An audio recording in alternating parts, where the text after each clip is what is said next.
stream. And action. we live. We are live. We're live. We're just pretending to be frozen as people log on She's pretending to be frozen. to see what you guys say. I don't know what Let she's us doing. know if you're there. Say hello. Say like. Press like and press share in your comments. How's everybody doing this week? You know, this is chapter 24 in the book of Genesis. Part 2. But this is chapter 24. So next time we do this, we're on chapter 25. Hopefully. There's a lot of verses tonight. Which is halfway through the book of Genesis. So Oh, that's true. we'll be celebrating our halfway through. Oh, look, it worked. Yeah. Halfway through anniversary. But keep in mind that Semi-anniversary. Next Thursday we will not be Logging on. logging on. We will not be here. So, don't be alarmed if We're you gonna can't do a find us little next Thursday. Next Thursday. I might post a little movie or video for you guys to watch. I do that often when we're Yeah, out traveling. We're actually not going far, but we are going to be traveling, so right. we won't so, be here. But so we want to try and finish up chapter looks 24 so tonight, and then we will. Hey, Miss Catherine, thanks for joining us. Catherine! Thank you. So we'll do our very best to try and finish chapter 24 tonight. We will not be online next Thursday, and then we'll resume in chapter 25 the following Thursday. So Right. yeah, Miss Angie, Angie's on hello. there, and Miss Robin. Oh, Robin? Oh, hi, there Robin. is. Somebody saw Yeah, Robin there because she is. somebody just said hi, Robin. from a nice light. Yeah, so yes, the time change has kicked in, and it's staying light a little bit later. And enjoying Yeah, that, thoroughly praise the enjoying Lord. that. So yeah, And this Sunday, the 21st of March, Dan will be preaching again at Calvary Cross Chapel Church Oh, yeah. in Cerritos.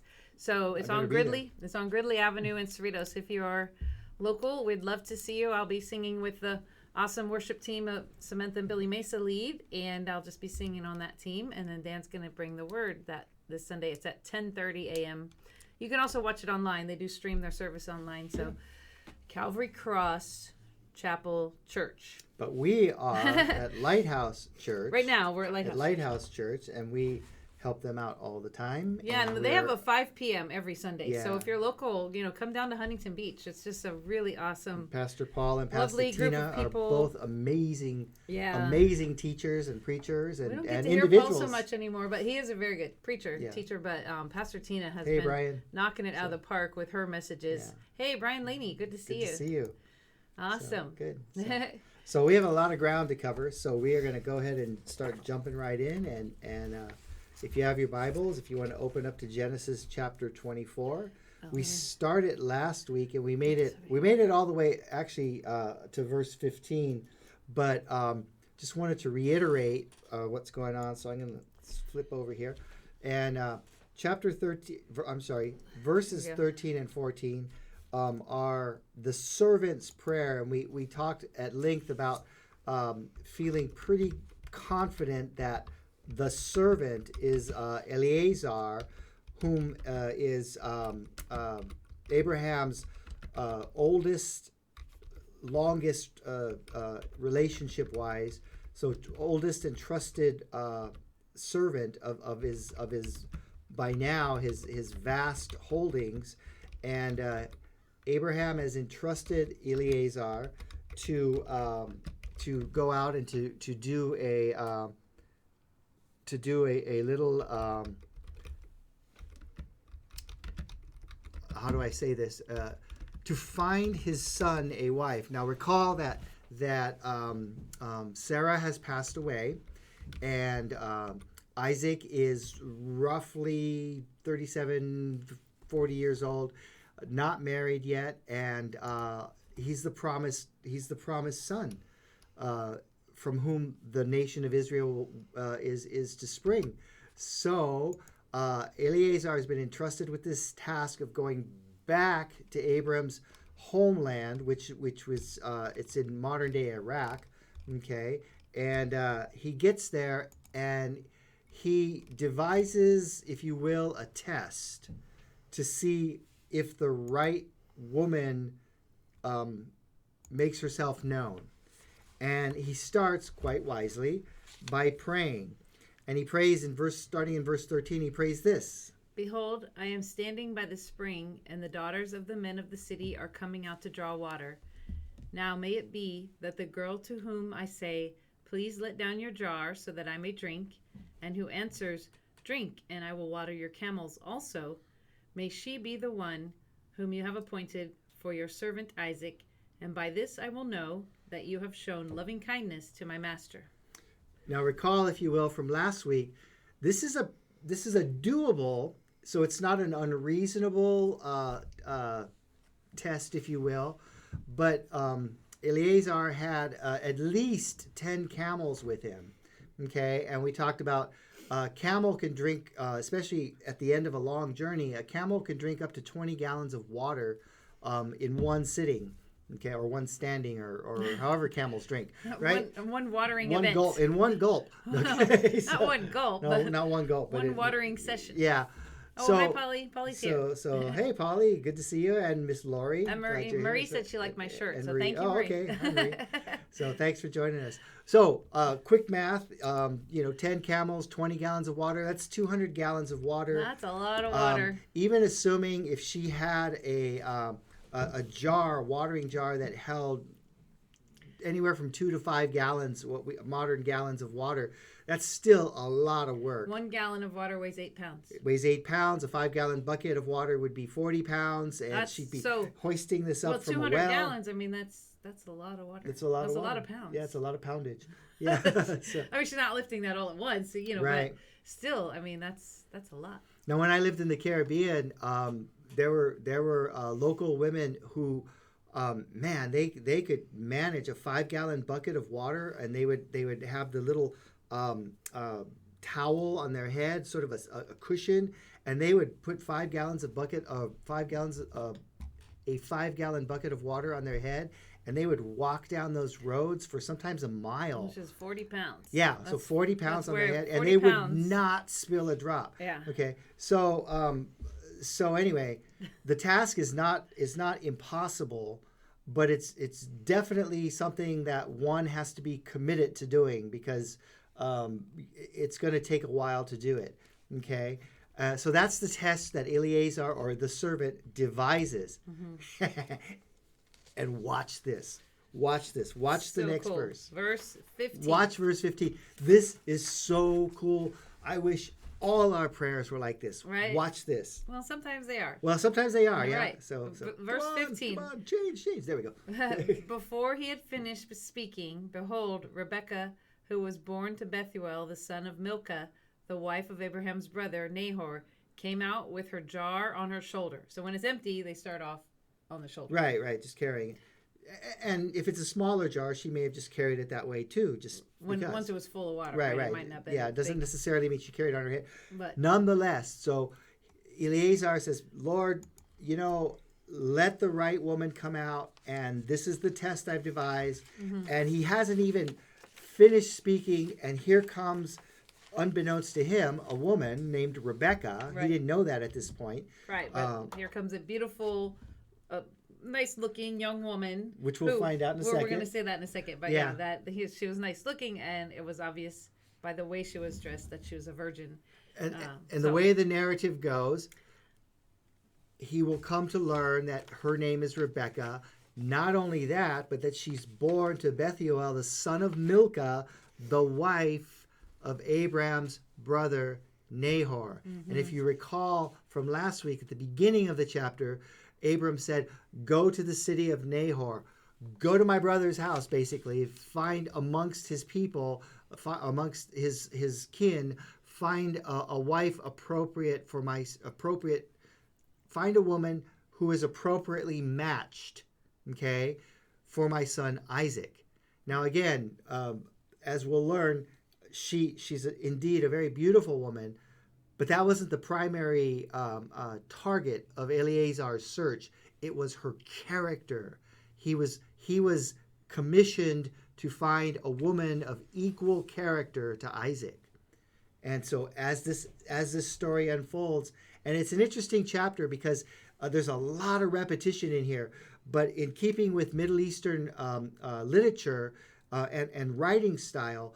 When something is reiterated multiple times, as this encounter is, it's for emphasis, and this is just such an inspiring and beautiful love story, and you can just imagine this scripture being told to families and families sitting around, and this is like that dream thing. This is like that Sleepless in Seattle thing, or whatever your favorite romantic comedy is. Like the Pretty Woman, like the knight in shining armor. I can't think of anything that's from really beyond the 80s.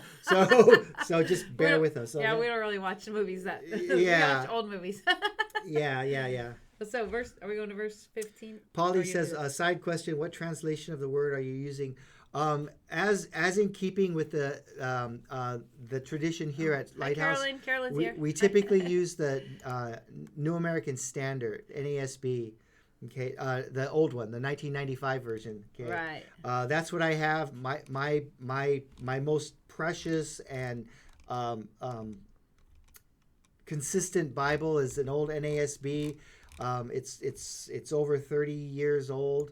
It's got notations in it and arrows and wrinkled pages and all that.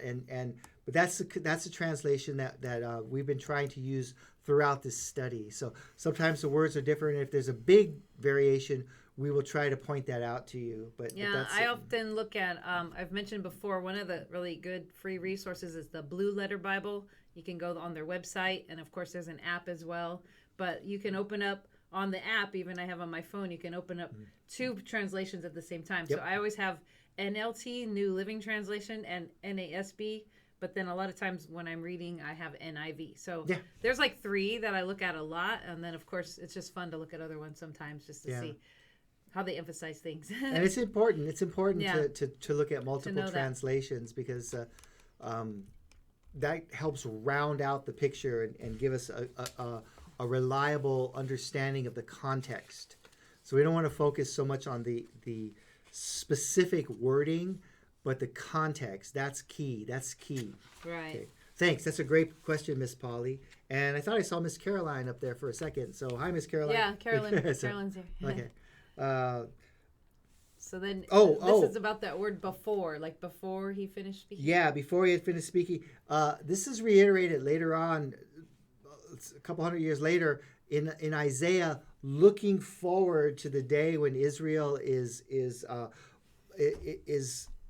fully in God's will, and so sort of like when all things have come to pass sort of time period. But Isaiah says in 65:24, he says that same thing. It will also come to pass that before they call, I will answer. While they are still speaking, I will listen. And this is just indicative of God's desire to have intimate relation and fellowship with his people, such that he knows our thoughts even before we speak them. That's how close he is to us. He's not a distant God. Again, keeping in mind that the surrounding cultures were pagan cultures where, they would do bizarre rituals to try and catch their God's ear. Not God of the Bible, not Yahweh, not Jehovah. He's always listening. He's intimately involved. That's such a beautiful thing. Did your thing quit disconnect because it didn't change to that slide? Uh-oh. Did my slides disconnect? So we've been having some it disconnected. We're reconnected. I'm going to reconnect so I can move forward. Isaiah 65, verse 24. That's what we were referring to. So in case you missed that slide didn't change for you guys. So, right. So, so that's just about that word before, because it says before the servant, which we believe is Eleazar, had finished his prayer, he saw Rebecca coming out to the well, and he specifically went to the well because it was the time of day where the women would be coming out to get water for the evening meals and the evening needs of the household. So he specifically went there at that time because he knew the mission was find an available woman. So it's not changing. I don't know. Crazy. So nonetheless, we're going to keep moving forward. So we'll try and figure out what's going on here, but we are going to move forward. So I could just go over to the big screen until... There we go. Oh, now it came back. Okay. Yay, we got it. Yay, technical difficulties, so but we're gonna apparently back. Okay. Power on through. So we're in verse 16 now, and we're using the NASB translation. It says, the girl, referring to Rebecca, the girl was very beautiful, a virgin, and no man had relations with her, and she went down to the spring and filled her jar and came up. Okay, because the generally speaking, the wells were in a low spot, so there was a little bit of effort involved there. And I love what the commentator Guzik says. So we'll see if that changes there. Yep, there it is. Guzik puts it this way. he goes, we generally regard the Bible as being given to understatement. When we read that Rebecca was very beautiful to behold, we should understand that Rebecca was indeed very beautiful. Mm-hmm. Okay. So not only is Eleazar going to learn of her character, God kind of just as a I don't want to say as a bonus, but her beauty, her natural physical beauty matches her inner beauty.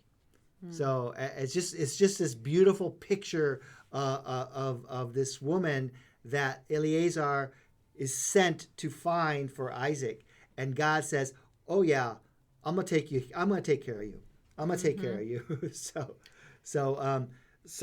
verse 17. Then the servant ran to meet her and said, "Please let me drink a little water from your jar." She said, "Drink, my lord." And she quickly lowered her jar to her hand and gave him a drink. So now Eleazar, we might think, well, that's kind of creepy. So this dude that just came from riding, a 2-week journey across the hot, sandy desert, he prays, and then this beautiful young woman comes out of the gates to draw water, and this guy comes running up to her, but clearly she saw something about him that made her unafraid, and he says, "May I have some water?" And instead of being repulsed, she says yes. She basically says yes, and she offers him a drink, exhibiting her comfort and her ease and her sense of hospitality. Okay. And there's literally nothing in the narrative to indicate that she was frightened, intimidated, or even that worried. Okay, right. So she gives him a drink, and then in verse 19, check this out. Now, when she had finished giving him a drink, she said, "I will draw also for your camels until they have finished drinking." So she quickly emptied her jar into the trough and ran back to the well to draw, and she drew for all his camels. Notice, Eleazar, the servant, said nothing. He didn't say, "Oh, by the way, would you be willing?" Right. She took it upon herself to notice. She's noticing that there's these 10 camels there. Again, the city was a trade route, so nothing completely unusual. But she offers to water his camels, and again, recognizing that this is a prodigious task. This is not a simple, easy task. So, verse 21. Meanwhile, the man was gazing at her in silence to know whether the Lord had made his journey successful or not. Okay, we got to understand here. Eleazar is not leering at her. This is not a creepy or a weird. He's watching her. Right. He's watching her to see. Because remember, he just prayed, "Lord, let this be a sign. Let this be a sign." And a lot of people. Well, let's see if I have the quote here. A lot of people start off well, but they don't finish well.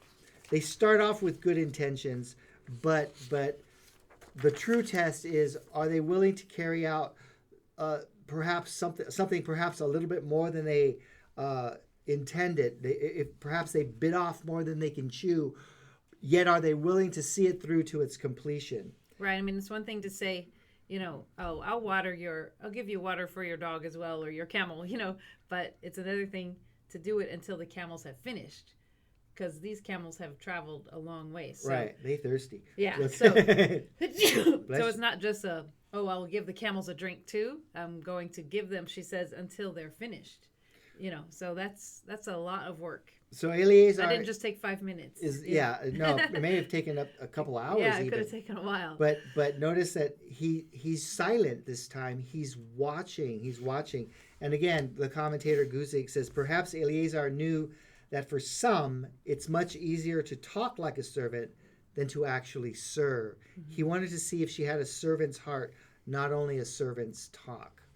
Right. And again, every single one of us that's listening and interacting right now, we know we can recall people who said they were going to do something and they did not do it. They did not finish what they said, and perhaps to your detriment or to your disappointment. So Eleazar is not being judgmental, but he's watching very, very carefully before he passes judgment. Okay. Right. I mean, it's easy for us to say, oh, I'm going to, I'll definitely do this for you, or we have to be careful. I mean, just in general, but especially in ministry, it's easy to say those words, whatever you need, whatever you need, I'll be there. I'll be there for you. I'll definitely help you. But then not really keep connected with those people, not really follow through on requests that come afterwards. I mean, it's easy to say, I'll serve you, but really serving all the way, right? And follow through, I guess, is what I'm trying to say. Follow through is important. It's important to God. Just saying the right words at the right time doesn't mean as much as actually doing the right thing at the right time. Right. Sadly, yesterday we attended the memorial service for a very, very dear friend of ours, Marcos. His name was Marcos, right? And I got to tell you, the whole time we were there, these verses were just running through my head, because that's the kind of man Marcos was. Yeah, he would have definitely watered all the camels, not just, It was so funny. It was so funny because Marcos was the only guy who would get so mad at me if I picked up a table. Like at the end of the night, we're cleaning up and I would just grab a folding table to put it away. And he would chastise me in just a loving manner. It's like, Pastor, put that down. That's my job. Your job is to tend to the flock. My job is to put the tables away. You can't do your job if I can't do my job. Now get out. And he would literally talk to me like that, right? Yeah. But that was a servant's heart. He's that's who he was. Right. Yeah. He just had the biggest heart. I mean, if he was there, he came a lot to our Wednesday night service and just helped in so many ways. He learned how to run the sound. He learned how to set up and how to tear down. He wasn't always there for setup, but he was always there for tear down. Yep. Unless he was sick or something. So it was just a blessing. He always freed us up to do, other kinds of ministry. I think setting up and cleaning up is a ministry as well. It's serving. Yeah. It's serving the body. So I think that's important. But I don't think a pastor should ever be above that. They should be willing to serve right alongside everyone else. Absolutely. But Marcos was very adamant about not letting us do his job, because he felt he got to serve in that way. And you don't want to take that away from people. Nope. Most of the people who log on here, I know, have been long and loyal, faithful servants to, many different churches, so preaching to the choir. But, if anyone's seeing this that hasn't really stuck their whole foot across the line to serving, to signing up to serve. Now that things are opening up and we'll be able to go back on campuses, I'm just going to challenge you. There's a joy that comes from serving at church that it's hard to describe, and I can't really, you can't get it anywhere else. It's from the Lord. So, you should, I challenge you to just try to sign up for a spot you can serve, and, make a short-term commitment of it, because if you don't know your spiritual gifts or your strengths, sometimes it might not be the right fit the first time around. So, but, try it. If you haven't signed up to serve, I'm going to challenge you to do that this year before the end of 2021. Absolutely. Because there's a joy that you get there that you just won't get anywhere else. Yeah. And you don't want to miss that out. You don't want to miss out on that. I mean, truly, people are missing out by not serving at church. Yeah, it's true. It's true. We love it so much. We serve at 3 different churches right now. So, and we love it. I mean, it's just We a do joy. love it. We do love it. I'm not joking. It's so much fun. We're insane, but we do love it. Okay. It's just, one church wasn't enough. So now there's 3 different ones. So it's awesome.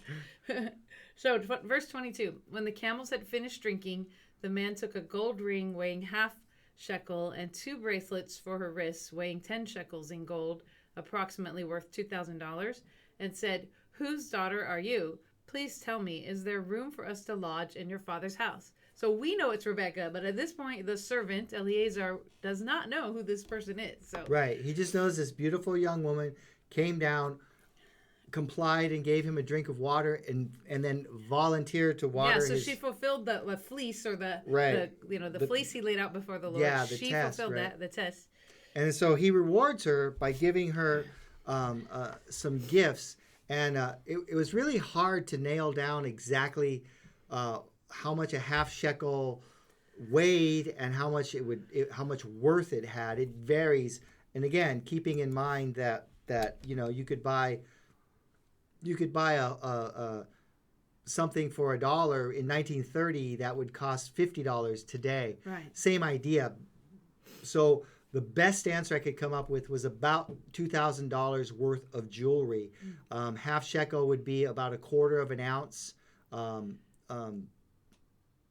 gold ring, and some translations say a nose ring. Okay, so and again, keeping in the cultural context of the time, a nose ring would have been a perfectly acceptable gift. It wouldn't have been thought of as weird. Well, because the King James, so back to the idea of translations that we were talking about earlier, in the King James it says earring. Earring, but okay. It really does say it's a nose ring. Yeah. Every other translation and the original word means nose ring, not earring. But it's just an interesting thing, so that if you're reading, not New King James, I don't know what that one says, but the Old King James says earring. But then later on we'll see it says nose ring specifically. So right here it just kind of says ring. So and then in verse 23, to us it might seem like a bit of a forward question. It's like, whose daughter are you, and is there room for us to lodge in your father's house? But this is a way, especially amongst at this point, it's not the Jewish nation yet, but it's this people group. It's an appropriate question. It establishes social status and standing and how they would interact with each other and so on and so forth. So it had purpose and like in many cultures, knowing kin and kinship is extremely important. So one of the big, when Europeans started visiting the Polynesian islands, the Polynesians thought that the Europeans were rather simplistic because they were not able to recite their family genealogies. Right. They would just say, "I'm John Smith." Who are these people that they don't know where they came from? Right. They don't know their grandfather and their great grandfather, and they're not listing all that when they're introducing themselves. So and then again, keeping in mind the context of the day, providing lodging was a sign of hospitality and societal upbringing. So keeping in mind that there were no Motel 6s, so saying, do you have lodging is an appropriate question. Right. So moving on to verse 24. She said to him, "I am the daughter of Bethuel, the son of Milcah, whom she bore to Nahor." Again, she said to him, "We have plenty of both straw and feed and room to lodge in." So by now, Eliezer, he's going ding, ding, ding, ding, ding, ding. It's like, she's of the right lineage. She's of the right. She really is. She's fulfilling my mission. Right, she's fulfilling my prayer and my mission. Because remember, Nahor is Abraham's brother. Yes. So Nahor is Abraham's brother. So this is Nahor's granddaughter. Because Bethuel is the son. So she's the son of she's from Bethuel. Yeah. Milcah's the wife. Right. Wife of Nahor. Yeah. So and furthermore, they're a family of means because they have not just some, but they have plenty of straw and feed and room to lodge in. Now, clearly, she can look at this entourage that he traveled with, assuming that each camel had a handler and that there were servants and individuals to guard and protect what the camels were carrying. So, there were probably a minimum of a dozen people, probably more like 25 or 30. Okay. So, and clearly she can see all this. And so she knows, yeah, we got room for all this. So she knows what she's getting into. Okay. Let's see. Watch what Eleazar, or the servant, does. Yeah, this is awesome. This is awesome. Verse 26. Then the man, the servant, bowed low and worshiped the Lord. He said, "Blessed be the Lord, the God of my master Abraham, who has not forsaken his loving kindness and his truth toward my master. As for me, the Lord has guided me in the way to the house of my master's brothers." So he just bows down right in front of her, starts praising the Lord. It's awesome. Right. How cool is that? Like, I just think like in modern times, we'd probably like whip out our cell phone. It's like, bingo, mission accomplished, score. Right. What does Eleazar do? He falls to his face and he Right. says, "Lord, thank you. Thank you, Lord. Thank you." How cool is that? Right. How utterly Because cool Abraham is that? told him, remember at the beginning of this chapter, Abraham said, because he said, well, how am I going to find the right person? What if the woman I meet isn't ready to come? And Abraham said, don't worry.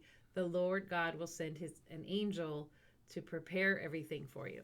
So then he gets there, he sees the well, and he goes, okay, Lord, just let me find the right person by having him come out and say, what he mentioned. And then lo and behold, that's what Rebecca does. So, Yep.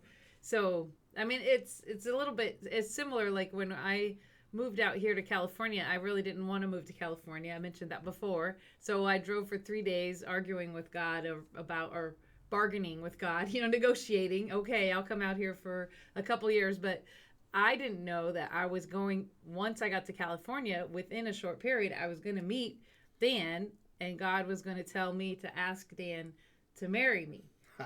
So I did not know that, of course. So that happened once, about 6 months after I got out here. But I was at the point where I was like, okay, Lord, I don't want to marry anyone. I don't even want to go to California. I want to go to Florida was my idea. I had my plan. But I said, okay, Lord, you've arranged all of this. I don't know why you've arranged all of this position at a vet hospital in Florida or in California. I didn't know why. I just knew that I really had to go to California because God was opening all the doors for me to come out here. And then within a few weeks of working at the hospital, Dan started volunteering there. And then we started talking. We found out we were both Christians.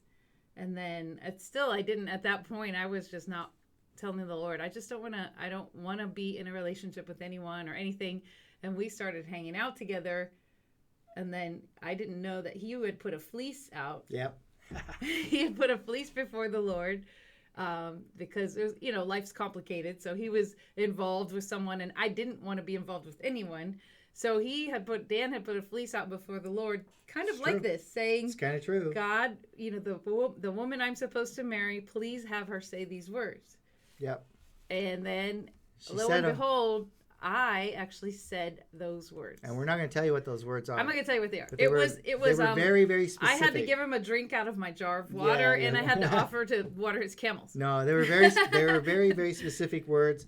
Not something that somebody would normally say in the normal course of conversation, but not out of the realm of possibility of somebody saying, leave it at that. Anyway, so I said those words. I did not know I was saying those words or that it meant anything to him.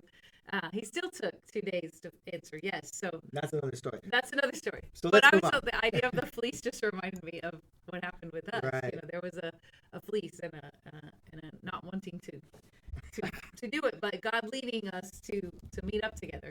And trusting that the Lord would indeed answer. Right. Verse 28. Verse 28. Then the girl ran and told her mother's household about these things. So Rebecca runs back to tell everyone. This is like the Samaritan woman at the well, right? Too. Right. She runs back into town and tells everyone what happened. So Rebecca runs back to her household and tells them about this man she met at the well. And clearly they can see that she's got the gold bracelets on. Yeah. I don't know if she had the ring in her nose, but she might have been clutching it in her hand. And she like lays these things down and like, okay, something spectacular and out of the ordinary has happened. And she runs and she starts telling about them. And then, Verse 29, now Rebekah had a brother whose name was Laban, and Laban ran outside to the man at the spring. When he saw the ring and the bracelets on his sister's wrist, and when he had heard the words Rebekah his sister saying, "This is what the man said to me," he went to the man, and behold, he was standing by the camels at the spring. So now Laban goes out to the spring, to the well, to meet up with Abraham so yep, he comes out, and the camels. Eleazar. Oh, I mean Eliezer. Yeah, he runs The out to servant, meet sorry. him. Laban takes Abraham's that servant. role, and we'll It's talk about important it. to include the animals. I just think it's Yeah. cool. You know, God just includes the camels all the way through this. So she tells him that Laban runs out to see if this is indeed true, and lo and behold, the entourage is sitting there waiting. Okay. And verse 31, he said, "Come in, blessed of the Lord. Why do you stand outside, since I have prepared the house and a place for the camels?" So Laban extends abundant generosity, and he clearly recognizes that this is a divinely inspired visit, and he has enough sense to say, you know, you were asked if we had lodging. Yes, come in. Blessed of the Lord. He recognizes that the servant or Eleazar is on a special mission, and he kind of puts it in a funny way. He's like, "Why are you out there? You need to be in here." Right. Okay. Because you haven't asked me in yet, but Right, okay. right. You know, so And so this is not so far fetched. This is not a far fetched.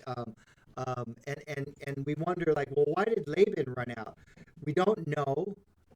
We don't know the father Bethuel. We don't know his health status or anything like that.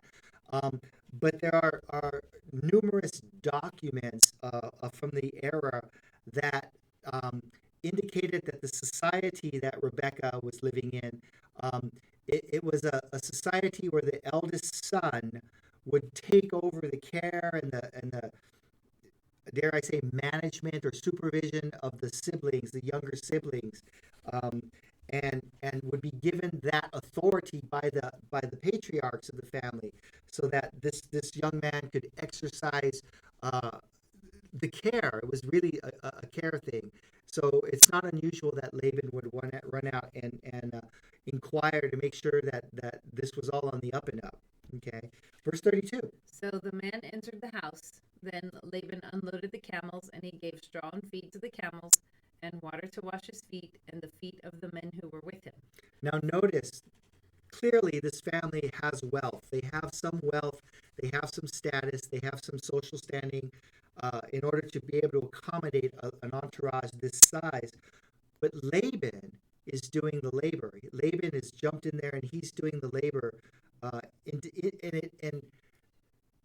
even though he probably could have helpers do it, just like when Abraham was cutting the wood, even though he had helpers to cut the wood for the sacrifice that God had asked him to do, we see a reflection that this is not just Rebecca's character, but it's a familial character that's moving through the household.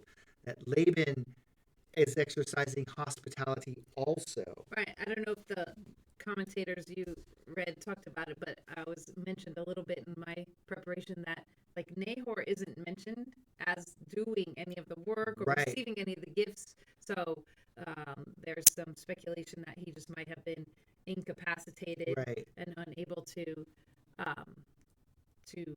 participate in that way. So Oh. So how's our audio now? Just give us a thumbs up or something like that. We just got that a minute ago. the audio is bad. Oh no. Uh-oh. Like it's too low. Oh, breaking up. Maybe the internet's kind of breaking up or something. Oh. We'll see if let's give us a second here. Oh yeah, we're dead. So Oh, that shouldn't really affect the audio for this though. no, I don't but think. the internet might be down. Yeah, there's a lot of fluctuation in our internet here. I guess. Okay, how's that? Give us a thumbs up if we're a little bit better. So hopefully that'll have us back on track. Oh, Robin said it got choppy.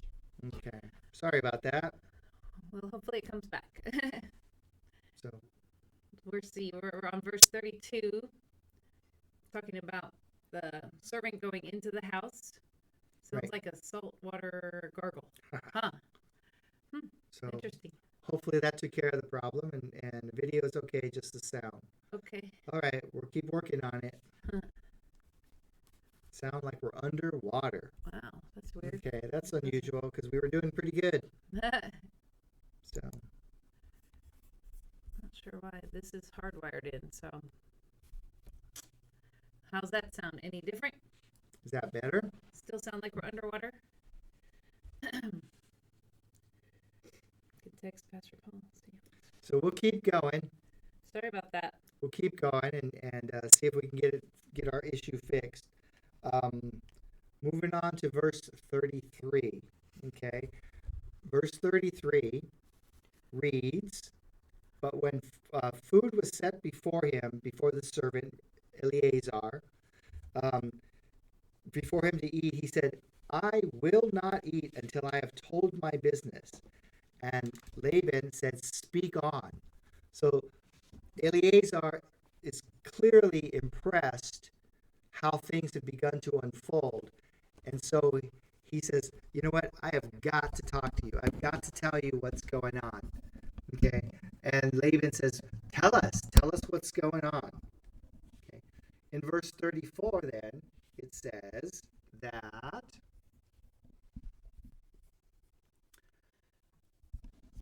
there you go. He identifies himself. Oh, shoot. I hit the wrong slide. I'm sorry. It's like there's a lot of reverb, Oh, okay. but I'm not sure why.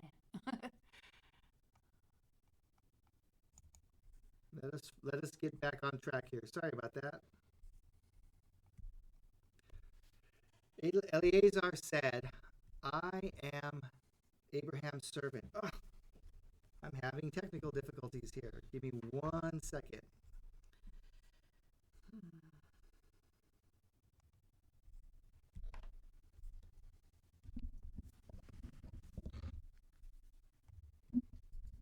There we go. Sorry about that.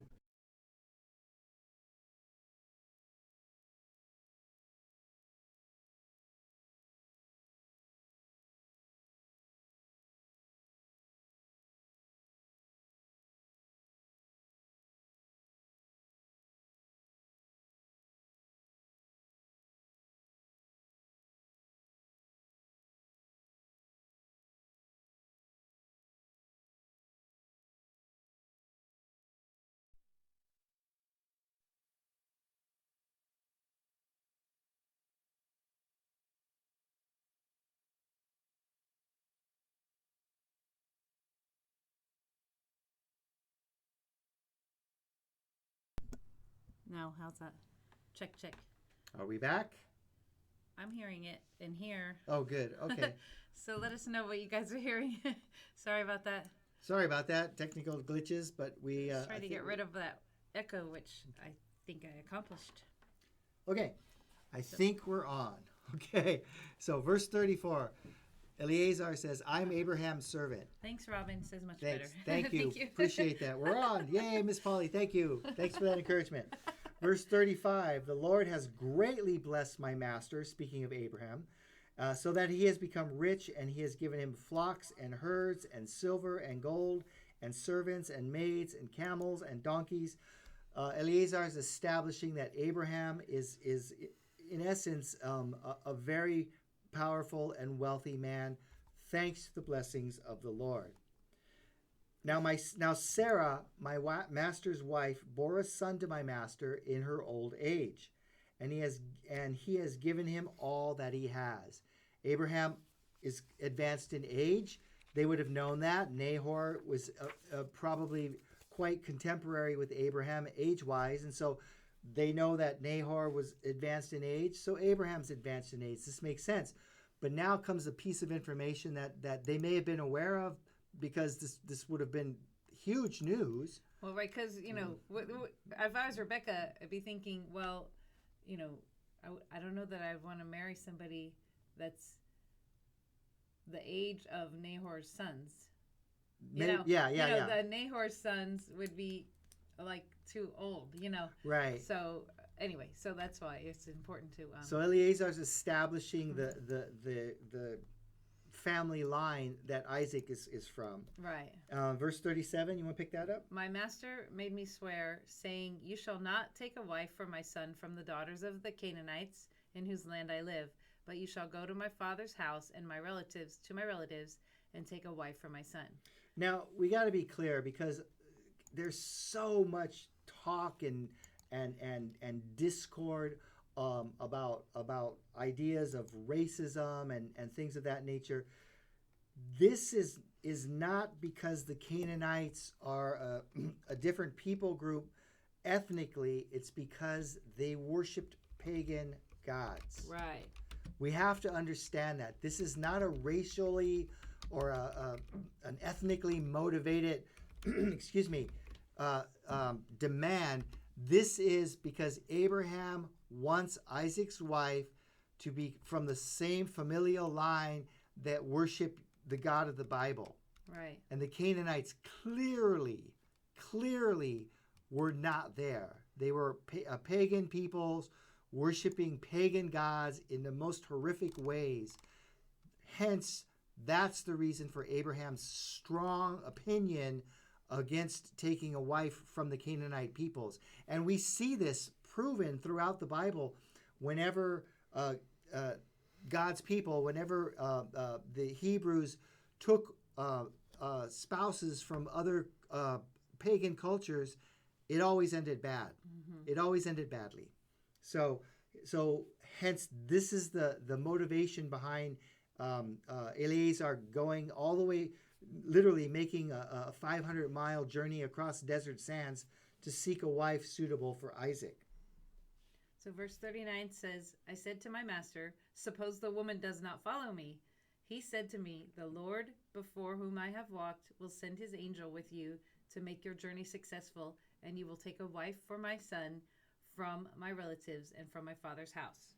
That's confidence. Exactly. That's confidence. Yeah, so he's just saying word for word what was said at the beginning of the chapter. So he's just telling Laban and Rachel and the family, Bethuel and Nahor and everyone that what happened, how right. we got there. So verse 41, "Then you will be free from my oath when you come to my relatives, and if they do not give her to you, you will be free from my oath." So he's saying you won't be held responsible if once you get there, this doesn't turn out the way we're expecting. You'll be free from the oath. And then so he reiterates the story that we have the luxury of seeing unfold in hindsight. He's telling it to the family for the first time, and they're hearing it, and you can just see the crowd. You can just see them marveling as the story unfolds. So we'll move quickly through these next set of verses. So verse 42 says, "So I came today to the spring and said, O Lord, the God of my master Abraham, if now you will make my journey on which I go successful. Behold, I am standing by the spring, and may it be that the maiden who comes out to draw, and to whom I say, please let me drink a little water from your jar, and she will say to me, you drink, and I will draw for your camels also. Let her be the woman whom the Lord has appointed for my master's son." Verse 45, "Before I had finished speaking in my heart, behold, Rebekah came out with her jar on her shoulder and went down to the spring and drew. And I said to her, please let me drink. She quickly lowered her jar from her shoulder and said, drink, and I will water your camels also. So I drank, and she watered the camels also." So let's stop for just a minute.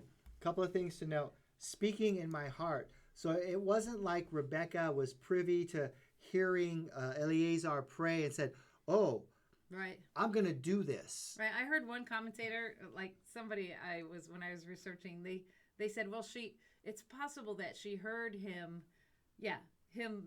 saying that prayer aloud as she was coming up from the well.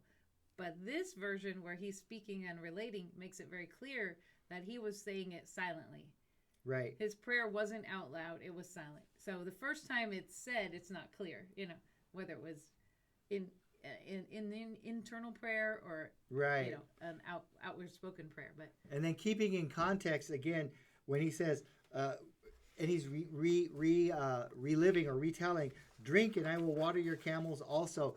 And you could, in my mind, I just envision like the family, like, yep, that's our Rebecca. She's always looking out for the yep, animals. No surprise there. No right. surprise there. I just love that. Right. So then verse 47, then I asked her and said, whose daughter are you? And she said, the daughter of Bethuel, Nahor's son, whom Milcah bore to him. And I put the ring on her nose, and there it says clearly on her nose, and the bracelets on her wrists. Because in the King James, the first time it actually says golden earring. Okay. But in the second time it doesn't. So and so we know that it's a nose ring. And again, this is a way of implicating that these were gifts to her. Right. He gave these to her. She didn't. Nothing unusual happened, or something unusual happened, but that he intentionally gave them to her because she fulfilled this prayer that he had just prayed. I just think it's interesting because some people today that adorn themselves with different kinds of piercings and nose rings and things, like that was actually the norm in the Bible at this time. Right. So there's nothing new under the sun, right? So people think they're being, I don't know, trendy or new or advanced or something, and they're actually just repeating something from thousands of years ago. Right. So I find that interesting. So verse 48, and I bowed low and worshiped the Lord and blessed the Lord, the God of my master Abraham, who had guided me in the right way to take the daughter of my master's kinsman for his son. So he even tells him, he told him the prayer, he told him what happened, and he told him how he prayed afterwards. Verse 49, so now, if you are going to deal kindly and truly with my master, tell me, and if not, let me know, that I may turn to the right hand or the left. In other words, I'll be on my way. So he said, this is my story, this is how it unfolded. Now the ball's in your court. And then watch what happens in verse 50. Verse 50, then Laban and Bethuel replied, the matter comes from the Lord, so we cannot speak to you bad or good. Here is Rebekah before you. Take her and go. Let her be the wife of your master's son, as the Lord has spoken. Now, a lot of people think, wow, the poor woman doesn't even have a voice in this. But watch as the narrative unfolds it. But basically, they're giving their blessing. This is clearly something that the Lord has decreed. Who are we to go against God's will? Right. So I think too, like, you have to remember, she had, before he was speaking to them, she had ran back and told them. Yeah. So she was excited. Like and what it doesn't say, I mean, the text doesn't say this, but Rebecca was obviously becoming of marrying age. And so she's obviously been praying to the Lord and asking God, who is the man that you would want me to be with? Who is the person that you'll have for me? She was obviously, as young women approach that age, we start wondering about that. Is there going to be someone that God has for me that I'll be spending the rest of my life with? When I came out here to California, I wasn't asking God for that, but I had been, wondering about that because that's just the age that you're at, right? So I was like, okay, Lord, and when I was a lot younger, I used to dream when I was a little kid and pray and ask God, like, what the person would be like. And I could see parts of him and everything but his face. Was he bald? He wasn't bald, but you weren't either when I met you. That's my fault. You always tell me that's my fault. Well, that's true. The stress. But the good stress, see, it's all from healthy stress. Oh, okay. So, but anyway, I used to pray and ask God, and I could, like, in my dreams, I could see a person, but I could see their features, like about how tall they were and that they had dark hair and, things like that. But I didn't, and I would always think, I don't know, Lord. I don't know anyone like that, but okay. So then when I met Dan, it was like, oh, I guess. I mean, God made me say those words. He did. Those magic words. And that was, 29 years ago? Yep. So must have been okay. So verse 52. When Abraham's servant heard their words, he bowed himself to the ground before the Lord. The servant brought out articles of silver and articles of gold and garments and gave them to Rebekah. He also gave precious things to her brother and to her mother. So again, it doesn't mention Nahor. Right, but in essence, a dowry. He's giving a generous dowry. So he had a lot of camels with Yeah. him when they were on this caravan. Clearly indicating that the intent was pure, it was real, it was legitimate. Mm-hmm. Commentator Guzik said, when an agreement of marriage had been made, it was customary for the bridegroom or his representatives to give the family of the bride gifts as a dowry to demonstrate his financial ability to provide for his bride. And indeed, this is what Eleazar does. He gives quite generously to the family. Verse 54. Then he said to the men who were with him, then he and the men who were with him, ate and drank and spent the night. When they arose in the morning, he said, "Send me away to my master." This servant is like, no. This guy's on track. He does not delay, man. Like he is on task. When he made the oath to Abraham, remember, he rose early the next morning and got the camels ready, and they left. And now he spent one night partying and congratulating that he found, praising God that he found the right woman. And then he said, "Okay, next morning, let's go." We go. And then, but verse 55, but her brother and her mother said, "Let the girl stay with us a few days, say maybe 10. Afterwards she may go." He said to them, "Do not delay me, since the Lord has prospered my way. Send me away that I may go to my master." And several commentators said, when the Lord calls us to do something, when we understand that we are clearly in the will of God, then we need to be more like Eleazar, the servant here, and just go. Right. When God we tells need to you be willing. get gone, you better get gone. Again. Get going, you better be gone. Right. And again, not to make it all about us, but we had a very short courtship. It's a life application. It's a very short courtship, and people were like, "Well, don't you wanna?" And we're like, "No." No. And so we got married rather quickly, according to. We were engaged April 1st through the 3rd, and then we got married May 23rd. So we were engaged for 6 weeks. We got married only, quickly. and we had only known each other for about 6 months. Yeah, so we moved quick. We do not a lot quite of this short. We do a lot of premarital counseling, and we do not recommend that, by the way. But that's just what happened to us because we were both listening to the Lord, and God gave us, similar to this, very clear signs, that we were supposed to get together, become married. And then I love how Barnhouse puts it. If the world does not succeed in persuading the believer to abide in the world, it will seek to delay his exit. Mm-hmm. Think about that. Right. If the world does not succeed in persuading the believer to abide in the world, in other words, have nothing to do with God, but stay in the world. Right. But if it can't do that, then you're like, when you get older, you could become a Christian and you can do all that church stuff. You need to live life for a while first. Yeah, you need to experience life, and you need to do some, get some experiences under your belt before you. So you make that kind of commitment. But then he goes on to say, when you decide to go with the Lord, the world will applaud your devotion, but they'll say, don't rush, abide a few days, at least 10, then go. Mm-hmm. Then go. The world will say that. So How are we doing on time? You know what? This might be a really good spot to stop. Really? Yeah. So. Okay. Yeah. So, yeah, we're going to...